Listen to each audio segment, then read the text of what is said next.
La sexualité est aussi et surtout un partage d'étoiles, un partage de gloire, un partage de connexion divine, les amis. La sexualité est bien plus qu'un moyen de se faire du plaisir.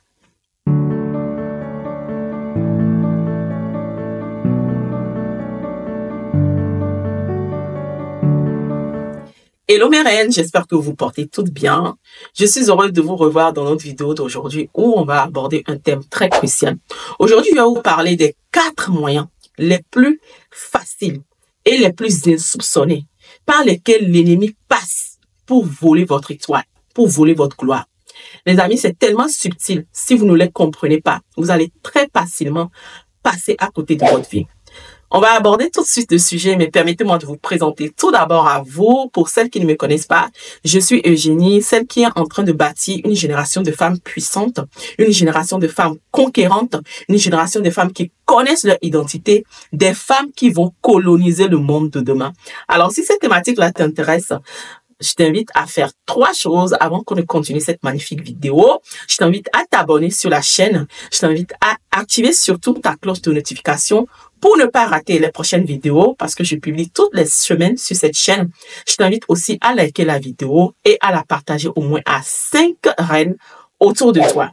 Ben, si cela est déjà fait, on va aborder notre sujet d'aujourd'hui, 4 moyens les plus faciles et les plus insoupçonnés par lesquels l'ennemi passe pour voler ton étoile. Vous savez, les amis, on est en période de fin d'année. L'ennemi, il est déchaîné. Il est rusé. Il veut passer par tous les moyens pour voler un maximum de vie. La Bible nous dit dans le livre de Jean 10, verset 10, que l'ennemi ne vient que pour voler, détruire et égorger. C'est ça son ordre de mission sur la terre. Il ne cherche que les gens qui ne sont pas informés, qui sont dans l'ignorance, des personnes chez qui il peut très facilement aller des personnes qui peuvent très facilement vandaliser. Donc, nous, aujourd'hui, là, on est là pour apprendre la connaissance, pour recevoir la connaissance et ne plus se faire voler par le diable. Parce que c'est l'ignorance qui tue, comme on le dit souvent.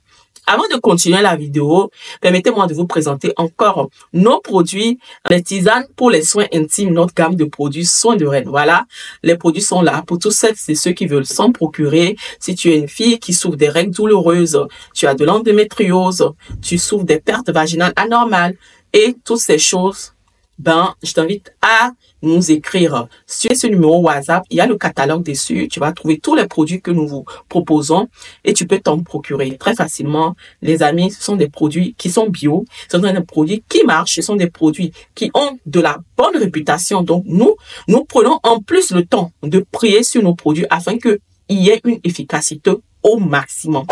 Si cela est fait, je vous donne tout de suite, les amis, le premier point, le premier moyen par lequel le diable passe pour voler ton étoile. Tout simplement, le premier moyen le plus facile, c'est la sexualité. J'en parle très souvent sur ma chaîne, mais on n'en parlera jamais assez. La sexualité. L'ennemi sait que l'homme aime tout ce qui est facilité, tout ce qui est plaisir. L'homme, en général, aime se faire plaisir. Mais est-ce que vous pensez que la sexualité est juste un moyen de se faire plaisir, d'avoir un plaisir partagé? Non, pas du tout. La sexualité est au-delà. Il faut élargir sa manière de voir les choses pour voir la sexualité au-delà du simple fait que d'avoir un temps de partage et de plaisir. La sexualité est aussi et surtout un partage d'étoiles, un partage de gloire, un partage de connexion divine, les amis. La sexualité est bien plus qu'un moyen de se faire du plaisir. Ce sont des choses que j'aborde dans mon livre Le péché sexuel. On ne va pas revenir sur ça. Mais si vous voulez vraiment entrer en profondeur de ce sujet, allez vous procurer de ce livre. Le livre est disponible sur Amazon. Prenez le temps d'avoir de la connaissance pour avoir de l'avance sur l'ennemi, les filles. C'est la connaissance qui nous, c'est le manque de connaissance qui nous tue. C'est le manque de connaissance qui nous met en retard, les filles. Prenez de l'avance sur l'ennemi. La sexualité n'est pas un jeu. La sexualité n'est pas seulement un moyen de montrer à l'autre que non, on sait faire, on est bien au lit, on est... Non, non, non. C'est un partage, c'est un moyen de partager la force. C'est un moyen de partager une certaine gloire, une certaine énergie spirituelle. Vous allez voir que après avoir produit l'acte en question, tout le monde est fatigué. Pourquoi? Parce qu'il y a de l'énergie qui a été dépensée. Il y a de la force qui est sortie en soi. Et cette force-là va où? Cette force-là va chez l'autre.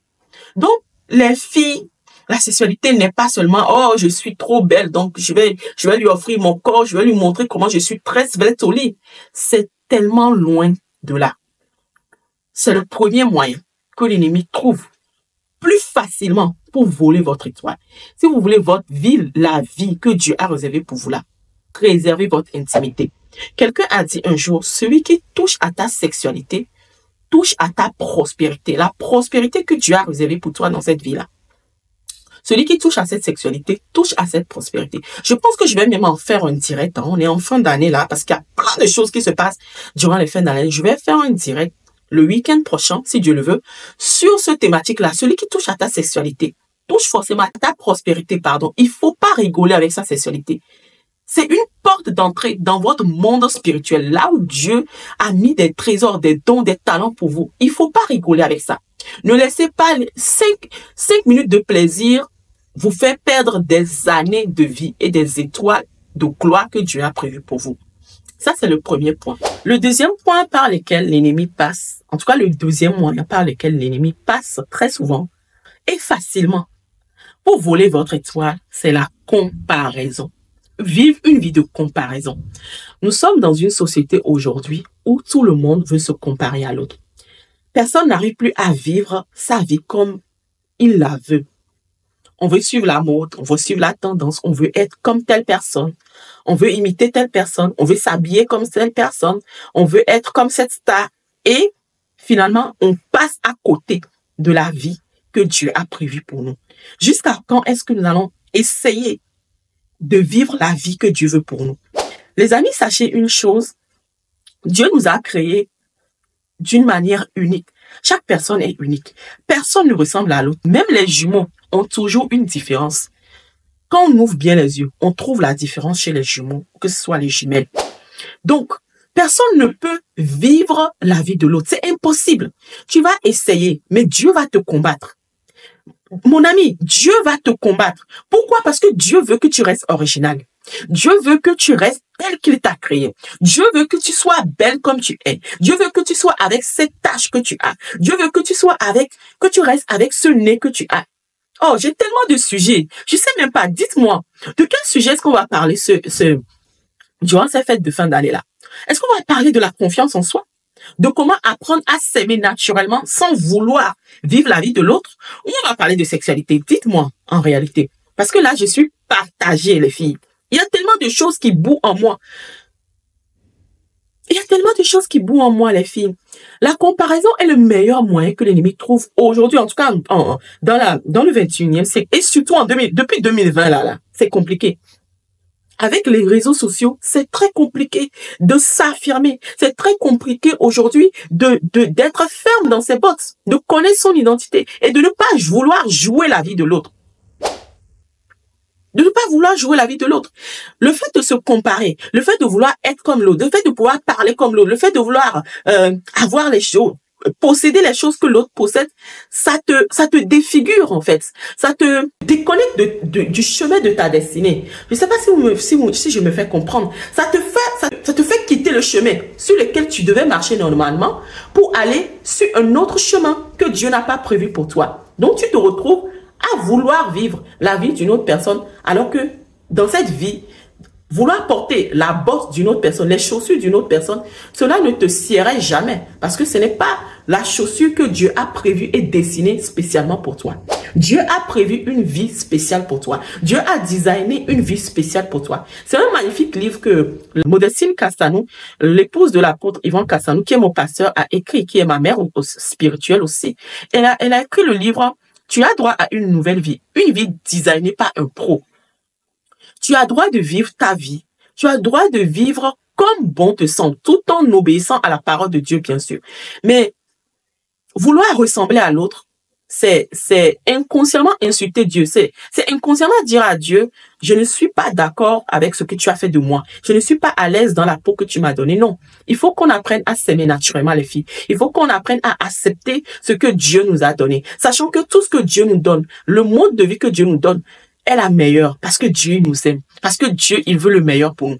Bien sûr que des fois, nous faisons des erreurs dans notre vie et nous déroutons nous-mêmes un peu du chemin que Dieu a prévu pour nous. Mais le meilleur chemin que Dieu a prévu que nous puissions suivre, c'est de suivre notre propre vie. Il n'y a pas une meilleure vie. La vie de l'autre n'est pas meilleure que la tienne. Il faut juste accepter sa propre vie et marcher dans son couloir de destinée. C'est alors là que tu seras heureuse. C'est alors là que Dieu te bénira. Parce que chaque fois, je te le répète, ma chère reine, chaque fois que tu vas vouloir vivre la vie d'une autre personne, Dieu lui-même va te combattre. Parce que ce n'est pas agréable à Dieu. Donc, on va tout de suite sur le troisième moyen par lequel l'ennemi passe pour voler ton étoile et surtout pour cette année 2025. C'est la paresse et la procrastination. Vous savez, moi, je n'ai pas encore rencontré quelqu'un qui ne veut pas réussir dans cette vie. Je rencontre pas mal de personnes, par la grâce de Dieu. Je n'ai pas encore entendu quelqu'un qui m'a dit, Eugénie, en fait, moi, je veux pas réussir. J'ai pas un rêve. Je veux pas réussir. Je veux pas devenir telle personne. Je ne sais pas. Je sais que Dieu a fait de moi un pauvre, quelqu'un de misérable. Non. Tout le monde veut réussir. Tout le monde veut prier. Mais est-ce que vous savez qu'il y a un prix à payer pour obtenir la gloire? Est-ce que vous savez qu'il y a un prix à payer pour voir son étoile briller? Il y a un prix à payer. Ne nous leurrons pas, les reines.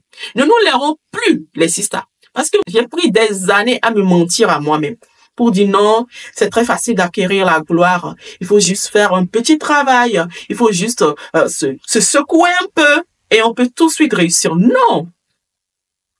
Comme on le dit souvent, il n'y a pas de gloire sans la croix. Même Jésus, il a dû passer par la croix pour avoir la gloire qu'il a dans les cieux aujourd'hui. Le meilleur moyen que l'ennemi utilise, qui est le moyen, l'un des moyens le plus facile, c'est la procrastination et la paresse. Que ce soit la paresse spirituelle, que ce soit la paresse physique, que ce soit la paresse émotionnelle, en tout cas, il bombarde partout l'ennemi. Son but, c'est d'arriver à nous inculquer une mentalité de paresse, de paresseux, une mentalité de petit effort, une mentalité du minimum. Alors que la Bible nous dit, dans le Proverbe 20, verset 13, je crois, que de ne pas aimer, n'aime pas le sommeil. Ouvre les yeux et tu seras rassasié. C'est ce que nous dit Proverbe 20, verset 13. N'aime pas le sommeil. Ouvre les yeux et tu seras rassasié. Pourquoi? Si le Dieu nous dit n'aime pas le sommeil, ça veut dire déteste le sommeil. En tout cas, n'aime pas trop la facilité, n'aime pas trop la détente.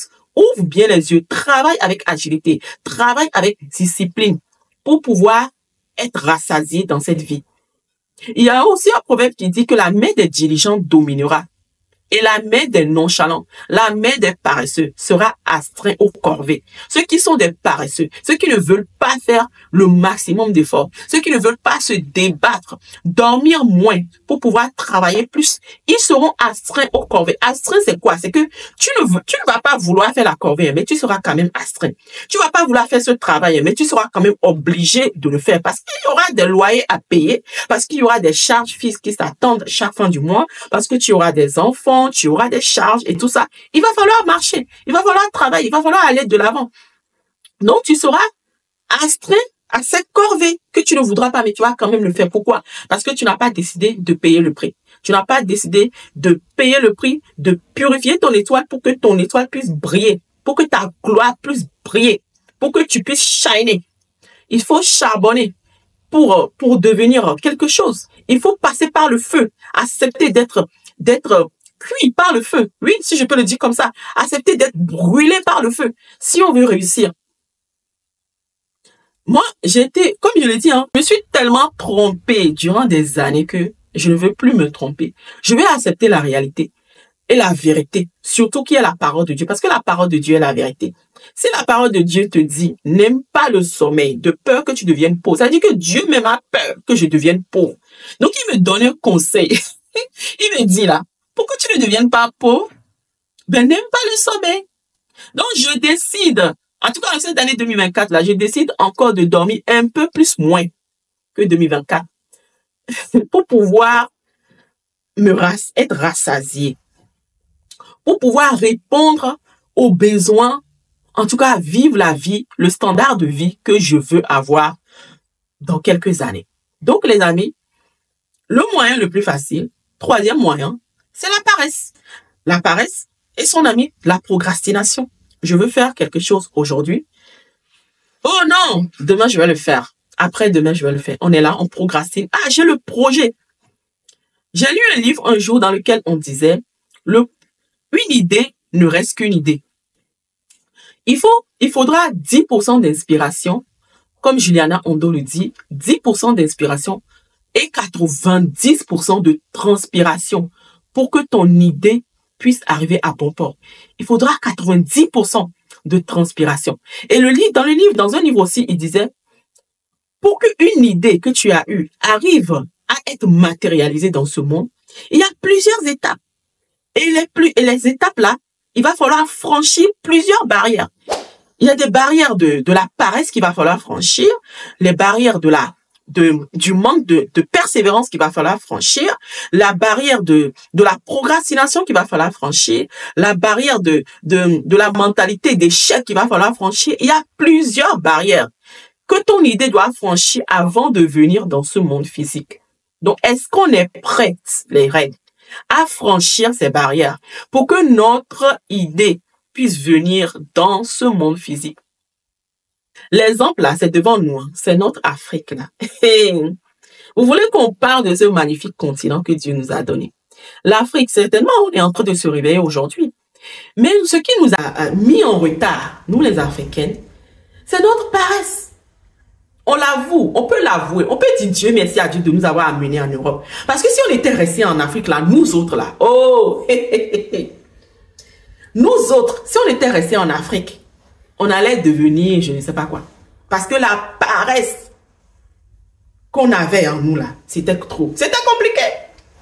Donc, on rend grâce à Dieu de ce que quand même l'Europe nous a formés. L'Europe nous a forgés. Dieu est passé par l'Europe pour arracher en nous certains systèmes de pensée, certaines manières de penser qui sont vraiment pure paresse et pure procrastination. Donc, les girls, décidons d'arrêter la procrastination parce que c'est l'un des moyens par lesquels l'ennemi passe pour nous voler notre étoile. Le quatrième moyen par lequel l'ennemi passe pour voler très facilement et subtilement ton étoile, c'est les distractions. On va parler des distractions. Ça rejoint un peu la paresse et la procrastination, mais c'est encore une autre sphère, la distraction.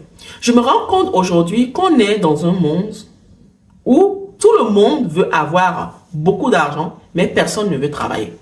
Tout le monde veut la facilité, mais personne ne veut transpirer. Comme on le dit souvent, l'effort avant le réconfort.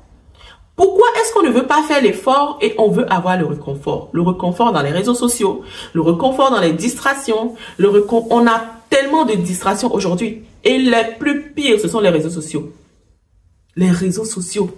Aujourd'hui, tu peux passer 1 heure facile à scroller, 2 heures facile à scroller. Au lieu que ce temps-là, tu peux le prendre pour lire un livre, pour te documenter, pour apprendre, pour pour augmenter ta connaissance, pour faire plein d'autres choses. 2 heures pour faire plein d'autres choses. Mais on peut très facilement passer 2 heures à scroller. Il faut vraiment que ça s'arrête, les amis. En tout cas, là, moi-même, je me parle. Je sais que j'ai fait d'efforts considérables, mais il faut que je paye encore plus le prix. Dans cette année 2025 là, il faut arrêter tout ce qui est réseaux sociaux. La distraction est de trop, surtout dans notre société européenne. Trop de distractions, trop de réseaux sociaux. Il y a plein de jeunes que je rencontre avec qui tu veux travailler, tu veux faire des choses, des business, tout ça. Ils veulent bien l'argent, hein, mais quand le temps vient pour travailler là, il n'y a plus personne. Pourquoi? Parce qu'on a été habitué à la facilité. On a été habitué à ne pas faire des efforts, mais à avoir des réconforts. Ça ne se passe pas comme ça. C'est un des moyens que l'ennemi a mis en place pour voler la vie que Dieu prévoit pour nous. Pour vivre la vie que Dieu a prévue pour nous, il va falloir travailler. Tu vas pas rester là à croiser et puis tu te retrouves demain au sommet d'une grande société. Non, il va falloir travailler si on veut arriver à vivre cette vie. Donc, les réseaux sociaux sont des moyens les plus subtils et les plus rusés par lesquels l'ennemi passe pour nous voler notre étoile et notre gloire. Et enfin, le dernier point, qui n'est pas le moindre, pardon, ce sont les clubs de nuit. Ça rejoint un peu la distraction, mais ça, c'est encore autre chose purement spirituelle. Les clubs de nuit. Est-ce que vous voulez qu'on en parle? Les clubs de nuit. Vous savez, dans la Bible, on a vu avec l'expérience de David et du roi Saül que chaque chanson est, premièrement, inspirée par un esprit. Chaque chanson est dédiée à un esprit et chaque chanson attire un esprit. Je me répète, chaque chanson est inspirée par un esprit, chaque chanson est destinée à un esprit et chaque chanson attire un esprit. Vous voilà, vous vous retrouvez dans un club de nuit. Vous êtes allé, non, moi je vais juste me distraire. C'est vendredi soir, je veux me mettre un peu à l'aise, je veux m'évader un peu. Mais vous ne savez pas les chansons que vous êtes en train de chanter dans le club là. Vous ne savez pas quel esprit a inspiré ces chansons. Des fois même, on n'entend même plus que ce soit le français ni l'anglais dans les chansons. On entend des sons bizarres. On entend des sonations bizarres qui ne sont même pas, je ne sais pas. Est-ce que vous savez d'où viennent ces inspirations? D'où est-ce que ces personnes-là tirent leur inspiration avant de venir vous proposer les chansons? Chaque chanson attire un esprit. Pour revenir à l'exemple de David et du roi Saül, moi j'aimerais que vous alliez lire aussi ce passage dans la Bible. Le roi Saül était un roi qui était possédé par des démons à un moment donné, afin de désobéir à Dieu. Et David, qui était un chanteur de l'Éternel, venait lui chanter des chansons accompagnées des harpes, des luttes, des instruments de chansons. Et quand David se mettait à chanter, les démons sortaient du roi Saül et il retrouvait la paix.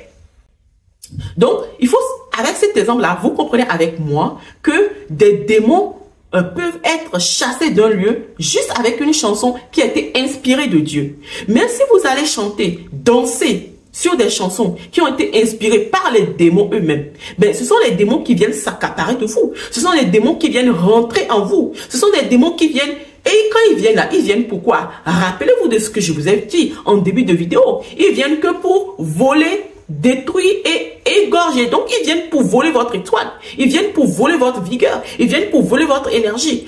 La nuit que vous devez passer. Je ne suis pas contre la distraction. Moi aussi, je me distrais. Mais quand je me distrais, par exemple, je vais au resto, je vais regarder un film chrétien. Voilà, j'ai mes petits temps où je me coupe un peu du travail pour aller souffler un peu. Oui, mais se distraire intelligemment, les filles. Se distraire intelligemment. Pas la peine d'aller me fatiguer toute la nuit et être volé et dire que je suis en train de me distraire. Les clubs de nuit sont les meilleurs endroits où on collectionne votre étoile, où on collectionne votre gloire. Je vous mets en lien là une autre vidéo sur laquelle j'ai parlé. J'ai beaucoup plus détaillé sur les clubs de nuit. L'enjeu, le danger spirituel qui se trouve là-bas. Lorsque vous allez écouter cette vidéo-là, vous n'allez plus vouloir mettre votre pied dans les clubs là, parce que là, je n'ai pas le temps de détailler. Vous n'allez plus vouloir, les filles, mettre même votre pied au seuil de la porte des clubs de nuit. Parce que c'est dangereux. Allez vous distraire ailleurs. Allez faire votre distraction dans la sainteté, dans la pureté, dans la crainte de Dieu, mais intelligemment, si on peut le dire comme ça. Donc voilà, on va s'arrêter sur ces 5 points-là. Je pense qu'ils sont quand même conséquents, qui vont nous permettre de réfléchir, hein, les amis, sur comment est-ce que nous pouvons préserver notre étoile pour pouvoir briller sur cette terre. Parce que pour briller sur cette terre, il y a un prix à payer. Le prix à payer, c'est de protéger son étoile, c'est de préserver l'étoile, c'est de travailler pour faire briller notre étoile, pour faire briller notre gloire. Voilà. Donc, j'espère que cette vidéo vous a été profitable, que vous avez tiré de belles leçons. Bon, voilà. Si ça vous a vraiment aidé, n'hésitez pas à mettre un cœur mettez une pouce, laisse-moi un commentaire en bas pour que moi aussi je puisse te lire parce que c'est une interaction. Moi, je veux que ma chaîne soit une chaîne d'interaction. C'est pas seulement moi qui dois venir diffuser mes connaissances. Non, je n'ai pas la science infuse. On est là pour s'aider, s'entraider et partager les connaissances. Voilà, voilà. Donc, sur ce, moi, je vous dis à très bientôt les filles. Que Dieu vous bénisse. Bye, bye.